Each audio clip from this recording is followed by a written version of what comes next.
Rashekum and greetings from the House of Ra.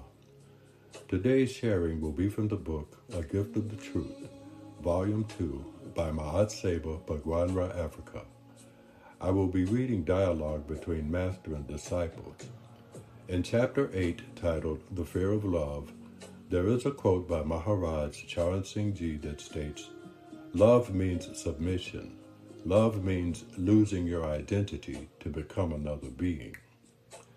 Then Master Bhagwan states that, "So many of you have found your way to the path because you had tried love once before, and it broke your heart. And you thought that to be safe, you would never allow yourself to be that vulnerable, that open to being hurt again. You became closed-hearted individuals, afraid to love. But if you can somehow simply stay in the room, my hope is that I will teach you how to love again. And it will be much better this time, because love rooted in Dharma and a profound practice of that Dharma is always sweeter than the first time around." With that said, the floor is open to discuss whatever is on your heart. Question: why do you stay with us? I don't understand it. Answer: that is one of the secrets of love. There is something limitless about love. Love provides one with unlimited energy. It has the ability to absorb the blows, the disappointments, and the upsets that are inherent in human interaction. Love gives one the stamina to stay in there. That is its power. You ask, beloved, why I stay with you all. It is like what happens when a firefighter rushes into a burning building to save a child. The newscaster might ask the firefighter, "Why did you risk your life and limb for this individual whom you apparently have no connection with and barely even know? Why would you put yourself in harm's way?" The hero always fails to give an adequate explanation. The most the firefighter says is that somehow or other I became fused with that child. I saw myself in that fire, and becoming identified with that child, one with that child, it was as if I was saving my own life. I had to go in there and get that baby. Something like what happens to the firefighter occurs in my own case. You are burdened in your life and living from the failure to find happiness, and your spiritual life is at stake.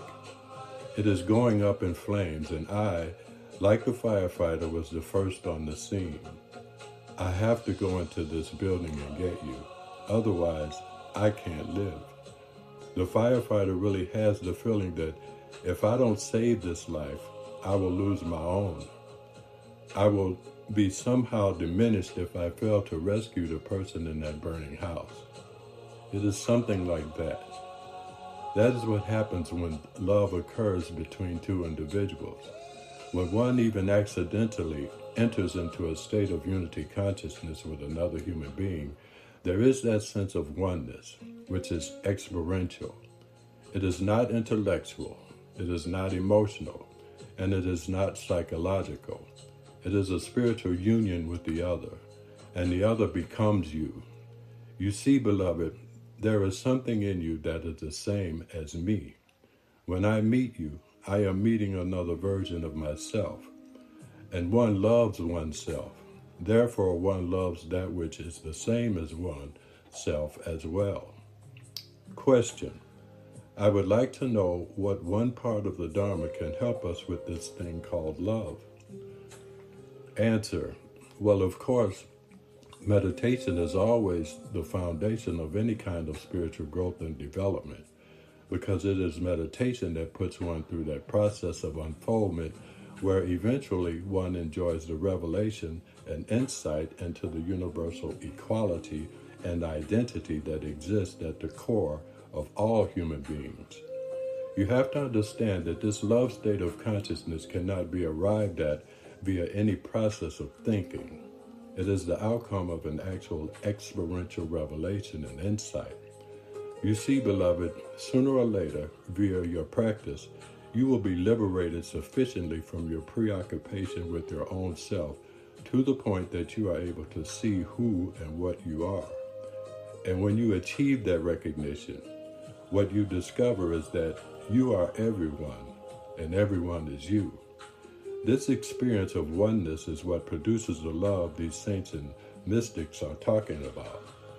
That is what distinguishes the authentic experience of what we have been calling lately Namaste consciousness from any kind of philosophical or psychological trick that can be done with the mind.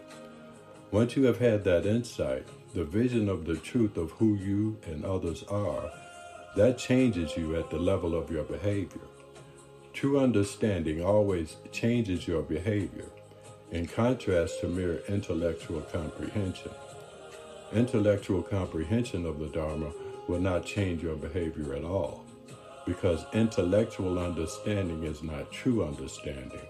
You must enjoy the distinction. So meditation paves the way, creates actual conditions by which you are able to truly understand who and what you are. And in that very process, you will understand who and what everyone else is. And that which everyone else is exactly the same as you. As you are now, it is a discipline, a struggle for you. And you have to keep remembering to bring yourself back to the principle of Namaste. However, when the understanding becomes profound, becomes true, it becomes very difficult to interrelate with other people on the basis of their egos. That is what insight is all about. That's all for today. Thank you for your participation. Rashekum Ma'at.